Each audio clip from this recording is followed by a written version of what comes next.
Now at 9, a Knoll, Missouri resident says she's left to deal with the mess of a septic line connected to the now closed Tyson plant. Plus, how some students in Carl Junction helped out our Toy Box campaign. We all have that someone in our life who can be difficult to shop for.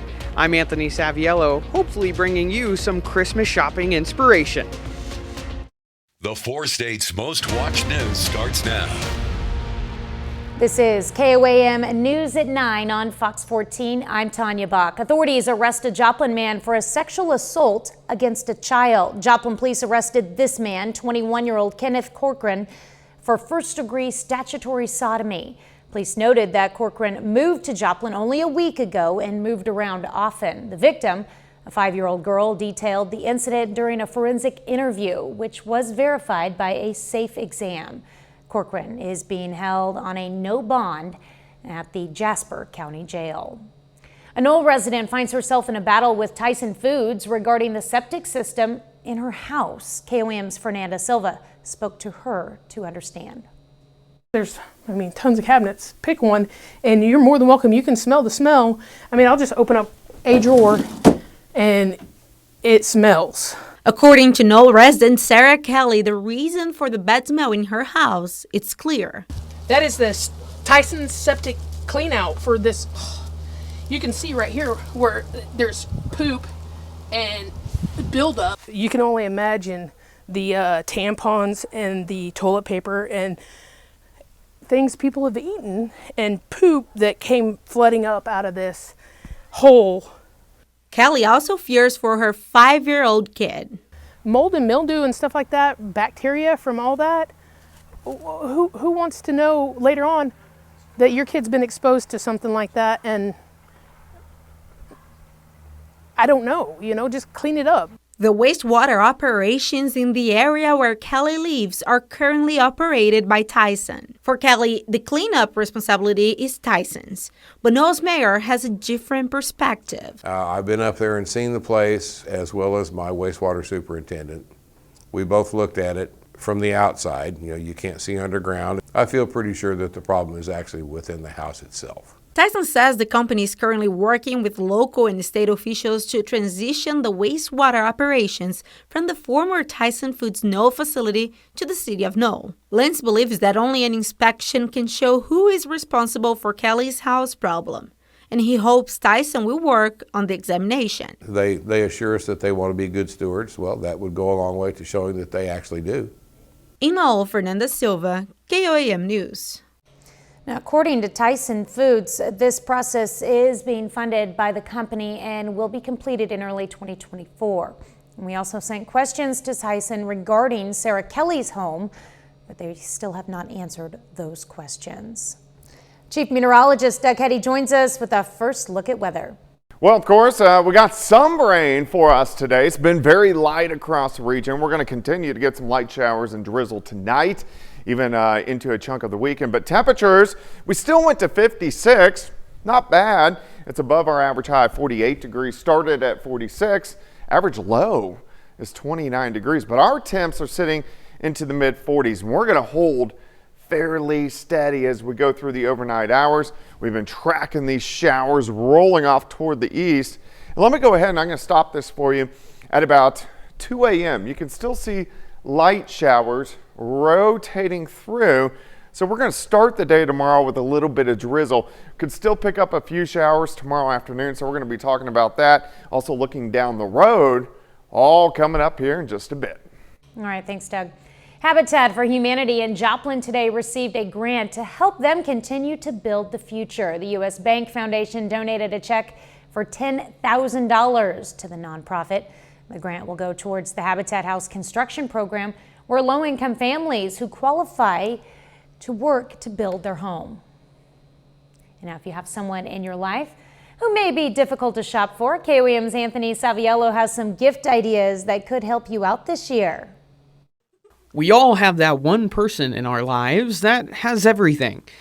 Supposedly. I asked Gracie with Jock's Niche how she would react to a customer shopping for someone who has everything. Does he really? Because we have lots. My favorites are our big puffy jackets up there, and we have lots of little accessories that are very unique, so I would point them in that direction over there.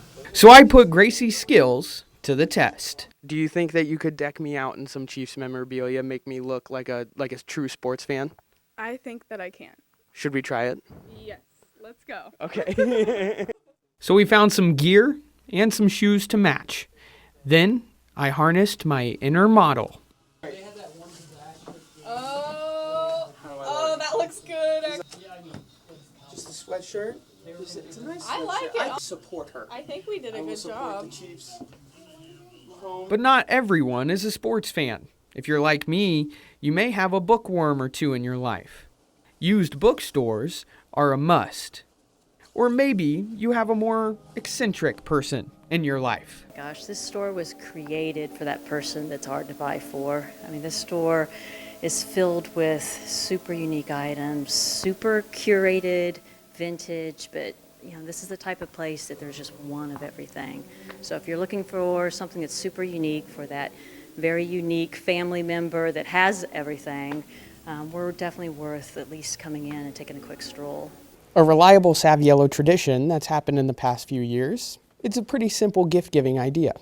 Just find a photo on your phone that you've taken this past year, get it printed and framed, because what better to give someone this Christmas than more of you? I think we can all agree that Christmas shopping is a little bit more difficult than it needs to be. But hopefully some of the things that I've shown you have given you some inspiration. But if not, well, a gift card always works. Reporting in Pittsburgh, Anthony Saviello, KOAM News.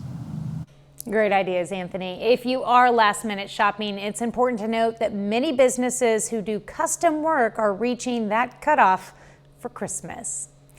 Well, some Carl Junction students are helping promote our Toy Box campaign. Carl Junction Junior High held a Toy Box Day during Spirit Week and made a trailer for a movie. It's part of an effort to collect at least 250 toys, which they met by collecting 252. Those toys and others in the area were collected today and taken to the Salvation Army. And we want to once again thank everyone who made our Toy Box campaign possible this year. My favorite part was working with everyone and kind of just like feeling like I was important because I was bringing in toys for kids who needed them. Just seeing everybody bring in all the toys for all the local children in need, it just felt really good. Folks in Carthage, Missouri today had the chance to meet Santa and Mrs. Claus. It's part of the Christmas at the Grove event. Families were able to spend time with Santa, build a toy in the workshop, and enjoy some hot cocoa with Mrs. Claus. And he is coming to join us today, so the kiddos will get to have a meet and greet time with him. They'll get pictures by our professional photographer. They'll then make their way into Santa's workshop. At the Grove, just spreading cheer to all the boys and girls and the families, having a great time, loving every bit of it. Who doesn't love a visit with Santa? You can find details on other Christmas events in the area on our website at KOAMnewsnow.com. Well, coming up, winter comes with a set of its own allergy concerns. We'll have tips on how you can better protect yourself. No matter how we feel about winter, it comes every year, bringing with it colder temperatures along with several allergies. Fox's Brian Webb talks us with a doctor who warns us about the uptick in illnesses and allergies and shares how we can spot the differences and protect ourselves better. 'Tis the season to get sick, and this year it's a quadruple whammy. The flu, coronavirus, RSV, and allergies all out to get you. We've got influenza, RSV, and COVID. We are seeing increased cases right now of all three of those respiratory viruses here in Arizona. Dr. Kara Christ is the former state health director, now working at Blue Cross Blue Shield. She says the difference between illness and allergies is mostly fever or no fever. With allergies, you may get a runny nose, itchy eyes, you may get the allergy black eyes because you're rubbing your eyes, but you're not going to get that fever that you may get with some of those infections. There's also a fifth culprit out there, nearly invisible and everywhere around you: high pollution like we're having today. If you've got a high risk respiratory condition or you're not feeling well and you're having to, you're coughing, and you are going to want to stay inside outside of if there is a high pollution alert. As the temperature continues to drop, it can also have a significant impact on your skin. Dermatologist Shlippy Ketral with Cleveland Clinic says eczema can flare up in the wintertime. She says the first line of defense is a humidifier. She also says ditch those long hot showers that can add to dryness, opting for shorter lukewarm ones instead, and use mild fragrance-free soap that moisturizes. I don't know if I can lose the hot showers. Doug is next with a complete look at the forecast. And later, voice of the Chiefs, Mitch Holthus, tells us what to watch for as Kansas City heads to New England to take on the Patriots.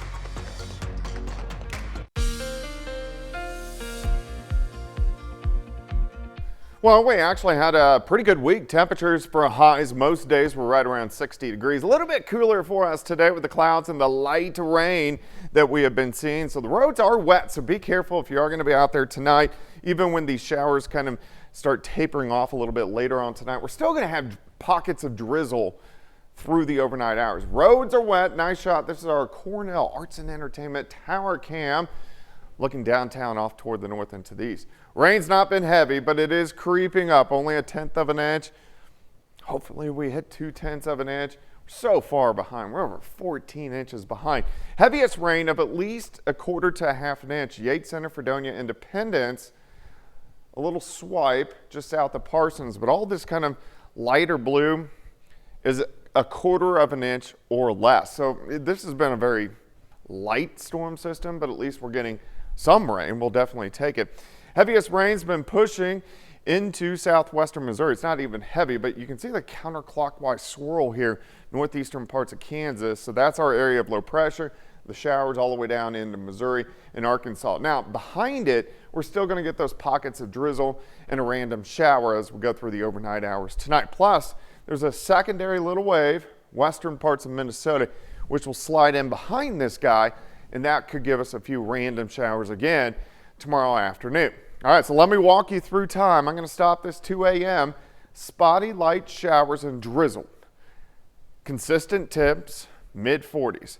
As we get to about 5:30 in the morning, still some spotty light showers and drizzle.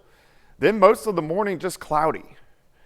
Far western counties, you'll get a little bit of sunshine. But here's that back wave I was talking about. So 3, 4 o'clock in the afternoon, a few light showers kind of skirting through southwestern Missouri. But these will be gone by evening. Look at this. We clear out. Temperatures drop tomorrow night. We fall back to 31, 32 degrees. As we go into the daytime hours on Sunday, we get the sunshine back. Temperatures not bad. Most of us are going to be into the 50s for highs. All right, additional rainfall from here, mainly on the Missouri side, not much. Maybe 1/10 of an inch, but still we're going to have that drizzle kind of sticking around as we go through the overnight hours. Mid-40s across the board right now. That's really where we're going to sit tonight and tomorrow. High temp of 47.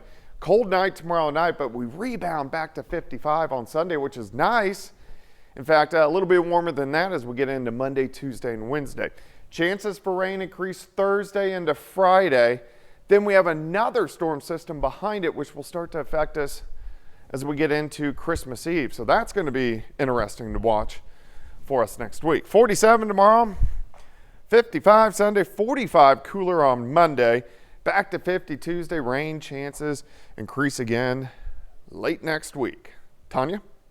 Love all these warm temperatures we've had. Well, just a few miles northeast of Carthage and right off of Route 66, you'll find a storybook town called Red Oak 2. Its creator, the late artist Lowell Davis, started moving buildings there from his hometown, the original Red Oak, in the late 1980s. Now, he wanted to preserve them and other historical buildings in that area. So Red Oak was originally 20 minutes east of here on Route 66, which is Highway 96, and it was basically a ghost town. It was falling apart after World War II and nobody really lived there. And so Lowell picked up most of these buildings, plopped them in his cornfield, and made his own town. So it was kind of a, you could say it was a real town that became a fake town that became a real town again. Red Oak 2 is also home to the last Harley Warwick mail pouch tobacco sign ever painted. Lowell Davis passed away 2 years ago, but part of the reason Red Oak 2 continues to survive is that people actually live there. Tune in tomorrow on KOAM News at 9 as we take you inside Red Oak 2 to learn more about the history of this unique town. Coming up, a program in Arkansas is allowing volunteers to play the role of Santa for senior citizens in need. Some airlines are bracing for a surge in travelers this holiday season. United Airlines says it expects to see about 9 million travelers during the Christmas holiday week, a 12% rise from last year. Delta Airlines is expecting 9 million passengers. That number also includes trips through the first week of January. Meanwhile, Southwest Airlines says it is bracing for record numbers for its fourth quarter operating revenues and passengers. Home Instead's Be a Santa to a Senior program is providing gifts for Arkansas seniors this Christmas. Jose Carranza reports. The season of giving brings joy to those young and old. I came here to drop off a package for Home Instead. Just ask Randy Lamp and the memories he holds. I've known a number of people that have a need of this kind of service, and so it's something that's close to our hearts. Hundreds of seniors have their Christmas list placed on Home Instead's trees to help with life's twist. They lose a lot of their family members and don't have a lot of family anymore, or their friends have passed away. And so that care professional that's in the home with them becomes that best friend in that family that they no longer have. Their list to Santa asking for not a lot, a blanket, some socks, or even a kettle pot. A lot of them are things more of a need in the home than a want. A pandemic pause changed how the gifts sent, but they're once again joyful to see their friends. It is overwhelming and just heartwarming. I have to say, when me and my husband and my kiddos delivered the gifts to the homes of the seniors, I think all of us cried at a few of the houses. This Christmas, the In-Home Care Company is inviting everyone to give and remember life values. After all, the gift of giving is not always wrapped in a bow. For when their gifts are given, it'll be you who receives when their smiles glow. I know what it's like to receive when times are tough and I'm in need, and it's really a gift to me to be able to help someone else. Well, up next, we'll check out the winning display of the Fort Scott Chamber of Commerce's Christmas Lights Contest. A Fort Scott, Kansas resident is renewing a tradition of going all out on Christmas decorations. John Willis has been putting up elaborate displays at his home for years, but he took last year off, and now his house is lit up once again, and it even won him the top prize in the Fort Scott Chamber's Christmas Lights Contest. Well, a few years ago, back in 2020, we decided to put some lights up, and it just kind of grew from there. And then we did some hot chocolate and cookie giveaway and stuff like that. You can check out the winning decorations at 806 South Barbie Street in Fort Scott. 30 more minutes of news, weather, and sports is coming your way. Why Kansas Republican leaders rejected the governor's proposal for Medicaid expansion. Plus, lawmakers remove a provision from the annual defense policy bill aimed at declassifying information about UFOs. You're watching the 4 states' most watched news. This is KOAM News at 9 on Fox 14. I'm Tanya Bach. Republican lawmakers in Kansas reject Governor Laura Kelly's latest proposal for Medicaid expansion. Governor Kelly's proposal would have allowed around 150,000 low-income Kansans to qualify for Medicaid. As part of concessions Kelly made, her plan would include a work requirement to receive benefits. Republican House Speaker Dan Hawkins questioned whether federal regulators would allow a work requirement to stand. Lawmakers say the truth is out there when it comes to unidentified aerial phenomena. Although provisions to declassify that information were stripped from the annual defense policy bill. Fox News correspondent Madeline Rivera has more. Figuring out what's in outer space is one of the few moments of bipartisanship on Capitol Hill. But the astronomical search for answers hasn't gotten much easier. The yeas are 87, the nays are 13, and the conference report is agreed to. This week, Congress passed the annual defense policy bill. Tucked into the legislation is a provision mandating the National Archives to collect federal government records on UAPs or unidentified anomalous phenomena and publicly release that information if appropriate. This is a major win for government transparency on UAPs. Still, the measure falls far short from what lawmakers had wanted. Notably missing is the creation of a records review board, which would have compelled the government to release some documents related to UAPs. We note that the proposed review board was very closely modeled on the review board established in the JFK Assassination Records Act of 1992. Senate Majority Leader Chuck Schumer is laying the blame on the House for not adopting the Senate's proposal for a review board. It means that declassification of UAP records will be largely up to the same entities that have blocked, obfuscated their disclosure for decades. In a rare instance of agreement with Schumer, Congressman Matt Gaetz adds the lack of a review board is a loss for transparency. They were kept out with really the veto of the House Intelligence Committee, and that only breeds more concern.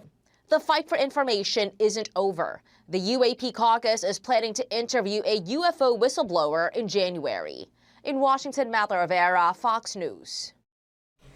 Or European officials have arrested multiple people with connections to Hamas for suspected terrorist activity.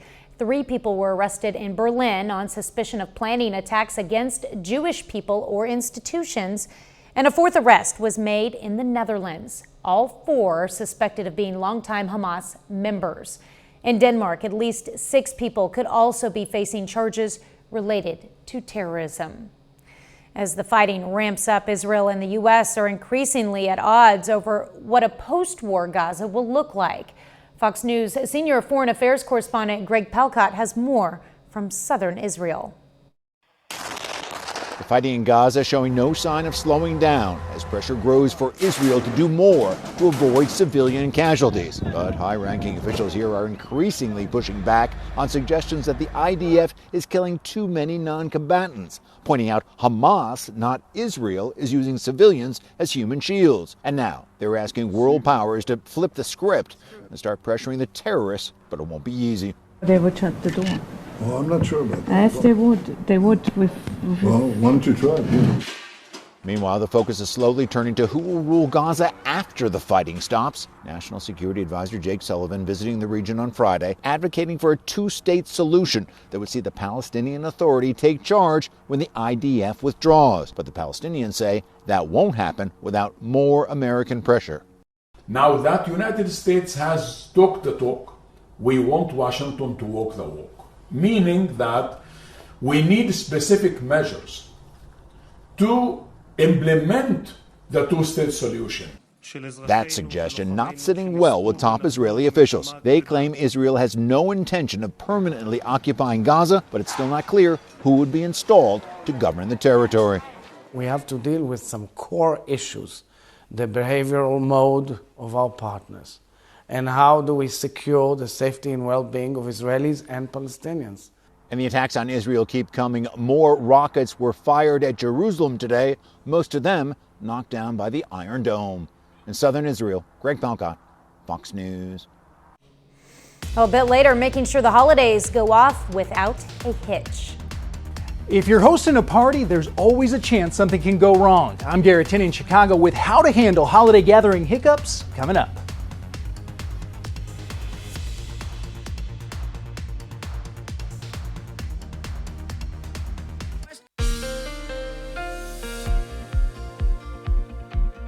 Well, we actually had a pretty good week. Temperatures for highs most days were right around 60 degrees. A little bit cooler for us today with the clouds and the light rain that we have been seeing. So the roads are wet, so be careful if you are going to be out there tonight. Even when these showers kind of start tapering off a little bit later on tonight, we're still going to have pockets of drizzle through the overnight hours. Roads are wet. Nice shot. This is our Cornell Arts and Entertainment Tower Cam, looking downtown off toward the north and to the east. Rain's not been heavy, but it is creeping up, only 1/10 of an inch.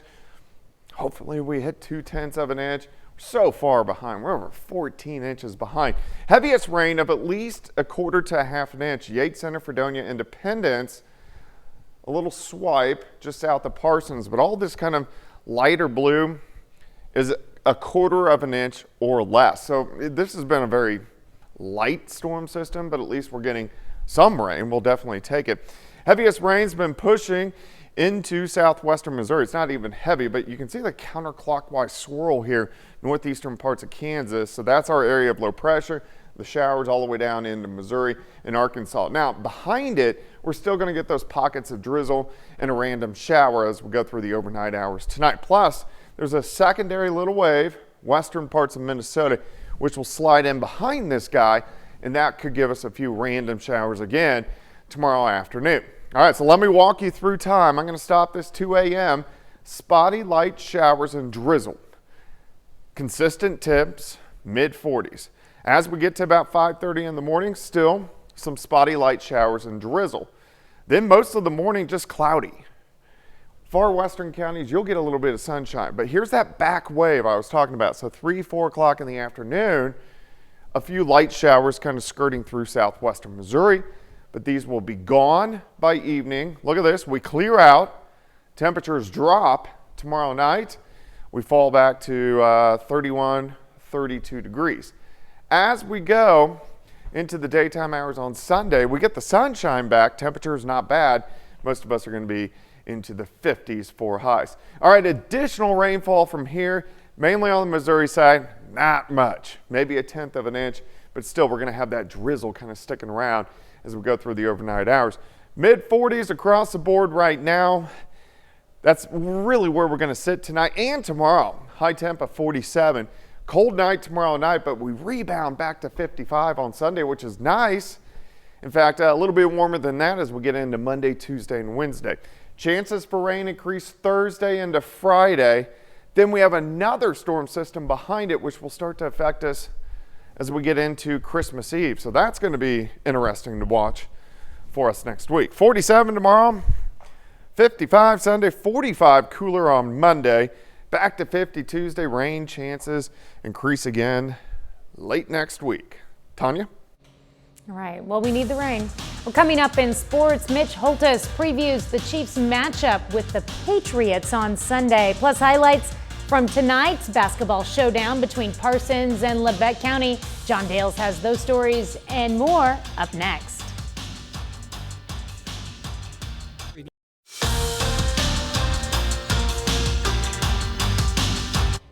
Another Friday means a full night of high school basketball across the 4 states, and we have a couple of battles in the SEK Conference tonight. Independence hitting the road for a conference game against the Purple Dragons of Pittsburgh in Pittsburgh. Bulldogs getting some offense rolling early with this layup by Tucker Gregory. Indy goes up by 2, but Pittsburgh has an answer. They go to their guy, Mason English, who hits the step back fadeaway 3-pointer. Big shot there later in the first half. Independence proving they can shoot from beyond the arc as well. Camden Julian thought it was short, but the 3-pointer goes in. Independence tailed Pittsburgh by 14 at half. In the second half, Joey Chronister banks this one off the glass and in. Purple Dragons starting to take control. Nate Mitchell can't finish the layup, but Mason English puts it back in. Then English takes advantage of the open lane and goes up for the slam. Pittsburgh goes on to win this one 67-36 over Independence. Now to our second conference matchup. It's no secret that Labette County and Parsons, they don't like each other. The two SEK rivals meet tonight on the basketball court. Parsons girls basketball hosting Labette County. Grizzlies came out of the gates hot, already up 3-0. Ball swung around the perimeter until Nevaeh Jones nails the corner 3. We'd hear a lot more from her in this one. Labette County up by 7. Landry O'Brien pushing the pace, gets the bucket and the foul. Grizzly lead into double digits, not even halfway through the first. 21-6 Labette County. Final seconds of the quarter, and O'Brien hits a 3 at the buzzer. They're up 24-6. Doesn't stop there. Second quarter, Jones goes up and under with the layup. Then Off the inbound pass, Jones cans the corner three. She finishes with a game-high 23 points. Big night for O'Brien as well. Fourth quarter lead is 20, make it 23 after she connects with another three. She finishes with 10 points. Grizzlies dominant on the road tonight. They win 62-42. Parsons boys basketball looking to snap a three-game losing skid. Rival Labette County trying to get its first win of the season. First quarter, J.J. Kendrick throws an alley-oop. Landon Wheat corrals the pass, lays it in for the first points of the night.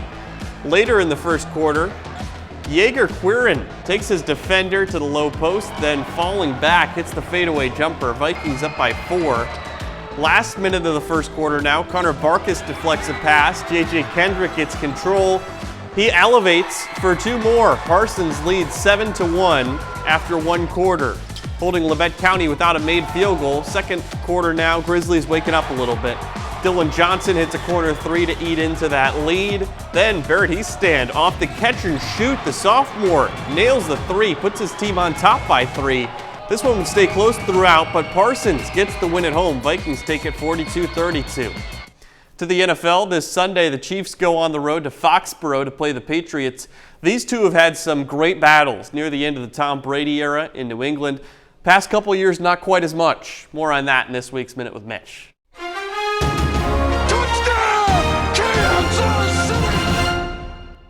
This week, the Chiefs head to Foxborough, Massachusetts to meet the New England Patriots. Chiefs are trying to win an 8th straight AFC West title, which would be second in NFL history to the Patriots winning the AFC East 11 times from 2009 to 2019. The Patriots won for 20 seasons using a variety of means: strong defensive teams, resourceful offense, different recipes. The one constant, Tom Brady, just like Patrick Mahomes is for the Chiefs. But the Chiefs of 2023 look a lot like some of those Patriot teams, trying to figure it out using different strategies. So if you can't beat them, join them. And then once you join them, beat them. The Chiefs have beaten the Patriots 3 of the last 5 times they've played and have taken the Patriots' place in prominence on this Minute with Mitch. The Minute with Mitch is brought to you by Como Jewelry. Every day's game day, Como Jewelry, Pittsburgh, Joplin. That's all for sports. Back with more news after this. Hosting a holiday party this year, no matter how much you try to avoid it, there's always a chance something can go wrong. Fox News correspondent Garrett Tenney has expert advice on how to handle holiday gathering hiccups. As the year winds down, the party season is heating up with the holidays. People across the country will be holding holiday gatherings this year, and hosts have to be prepared for anything when they have their nearest and dearest over. You kind of got to keep in mind as a host or hostess is that things are going to happen. The key to a successful event is planning ahead for any scenario, according to the party goddess Marley Major. Being ready to handle everything from a guest who has gotten too tipsy. Keep in mind that the heavier the food and the more that you can get into people in the beginning, the more likely it's going to soak up that booze. To stopping a taboo topic from getting too heated. The best thing to do is have a pre-planned response. Something along the lines of, you know, the best part about the holidays, or, you know, why I love parties is because alcohol and merriment can lead to broken heirlooms or spilt drinks. Major says one way to prevent damage is to only serve clear or light-colored beverages. But if you're going to offer red wine, she shares this trick. Have a giant bag of salt, and as soon as the red wine goes down on that white carpet or that white couch, you just douse it and let it sit and soak in and go back and enjoy the party. And then hopefully in the morning you can deal with it. And when the end of the night rolls around and you want to politely nudge your guest toward the door, Major suggests you could turn the lights up. That is the number one way for everybody to get the message. Another tried and true, of course, is to cut the music. 92% of American adults say they plan to celebrate the holidays this year, according to the National Retail Federation. In Chicago, I'm Garrett Tenney, Fox News. Coming up, we'll see how celebrities are getting into the holiday spirit and what their Christmas plans are. Celebrities are getting festive with decorations, holiday traditions, music, and more. We spoke with several stars about their plans. Here's Fox's Ashley Dvorkin.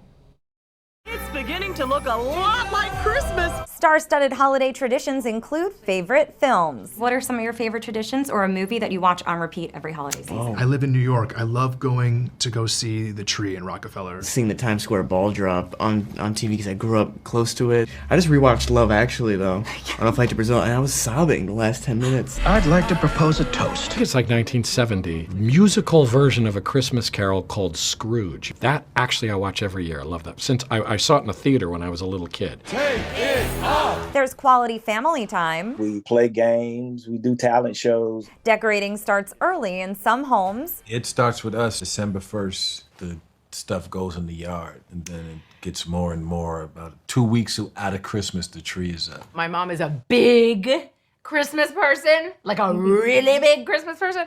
So I wait to get home and enjoy all of that there. Ho, ho, ho. Famous foodies have their choice dishes. I love Dad's Christmas Day brunch. We do it around midday.